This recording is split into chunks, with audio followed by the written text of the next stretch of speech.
Hey guys, thanks for joining me tonight. In this video, I'm going to tell you about all the problems I've found with this new Holland TS115A so far, and they have the potential to be pretty major and pretty expensive. Before I get into that, I just want to thank everybody for joining me. This is my 100th YouTube video, and at some point, either last night or today while I was out mowing hay, we hit 3,000 subscribers on this channel, which just absolutely blows me away. I never expected this, so thank you all for being here. I hope you're enjoying this as much as I am. Alright, so first thing I'm going to show you is some little problems that really aren't all that big of a deal compared to the rest of them. And when I point out these problems, you're going to say, how is that not a big deal? But trust me, it gets worse. So problem number one is with our 3-point hitch here. I've played with this quite a bit, worked on it quite a bit. It doesn't lower all the way, and it doesn't lower consistently. If you can see here, this is one of the two cylinders that lifts the 3-point. There's one on each side. But this cylinder is only, when I lower the hitch, it only goes down to about right there. So the hitch only drops maybe that much, about 3 inches or so. So that's a problem. The other problem, you can see I've got this dummy hose, test hose plugged in here to this top SCV. This top SCV doesn't work at all. Now I've got the factory service manual for this tractor, not the owner's manual, but, well, I've got the owner's manual too, but I also purchased the 4,600 page factory service and repair manual. If you own your own equipment and you do your own repairs, that is an invaluable thing to have, and it is definitely worth the money, especially on a tractor like this one.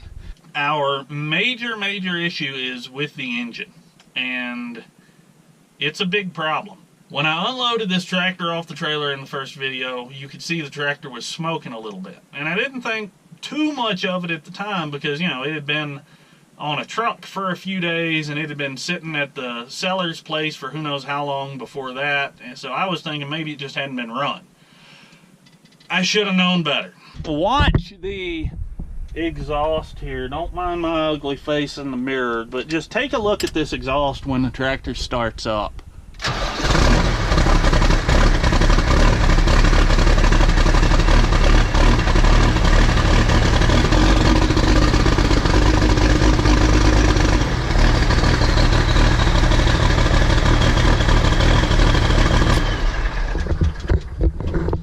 Tractors aren't supposed to sound like that. That is a problem. And I have chased it down to being somehow related to cylinder number 1. Is that straight? Yeah, that's straight.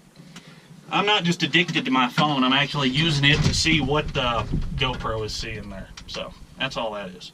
The way I came about that is I took an infrared thermometer, you know, those little, I wish I had it in here, but I don't, those little temperature guns, and you point them at something and pull the trigger and it tells you how hot it is. Well, I did that on my exhaust manifold while this tractor was running.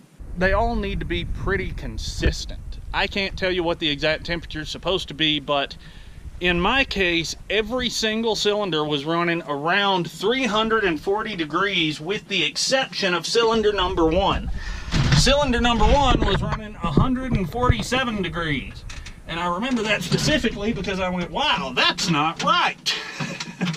So I knew I had a problem in cylinder 1. First thing I did was check to make sure I was getting fuel. I cracked all the injector lines at the injectors. I'm getting fuel. So the next thing I did was pull the injectors, and I swapped cylinder 1 and cylinder 6 to see if the injector was bad. What would happen if I had a bad injector is my problem, my cold cylinder would move from cylinder 1 to cylinder 6 when cylinder 1's injector went to cylinder 6, and that didn't happen. The problem stayed in cylinder 1. So now I have to determine, is it a fuel side problem like the injection pump, or is it a cylinder side problem in the valves or a piston ring or something? So I did a compression test, and the compression across all 6 cylinders cold varied between 280 and 320. Now I don't know what the compression spec for this tractor is. It's not in the factory manual. But cylinder number 1 was my lowest at 280. Cylinder 5 was pretty darn close at 290. The other ones, they were, I think it was like 320, 310, 305 and 315, I think. I can't remember exactly, but it was in that ballpark. So that wasn't a really definitive answer. It could be in the valve train, or it could be in the injection pump still. Cylinder number 1 definitely had the lowest compression, but it's not that much lower than the other 5. So my next step is I'm going to pull the valve covers off. This engine has 6. It has 1 valve cover on each cylinder, and I'm going to adjust the valves.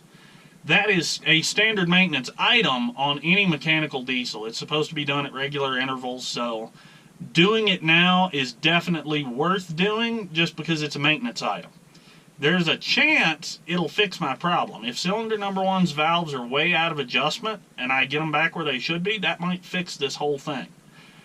There's a chance it's not going to fix it, but at the very least it needs to be done, and it'll give me a chance to inspect at least the top side of the valves and check the push rods and all that and see if that's okay. If I do that and the problem doesn't change, the next thing I'm going to do is a cylinder leak down test, and that's going to tell me where compression is leaving the cylinder. It's going to tell me if it's escaping through the valve train or if it's escaping through the piston rings.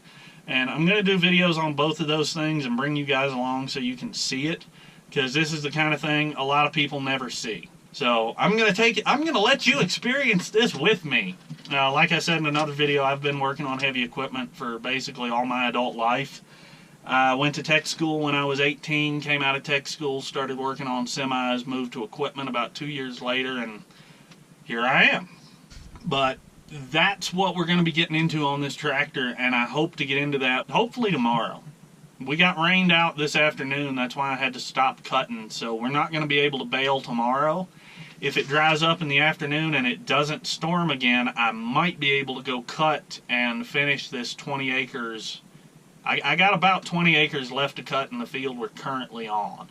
I'm going to edit all this bit out, because you guys aren't here to just see me drink coffee and ramble, I'm sure.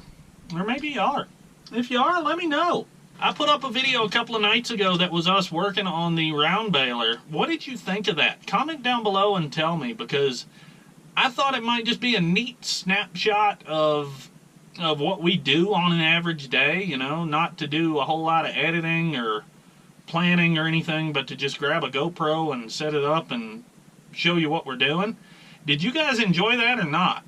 Comment down below, let me know. Right now I'm uploading every Friday, guaranteed. I will put up a video on Friday.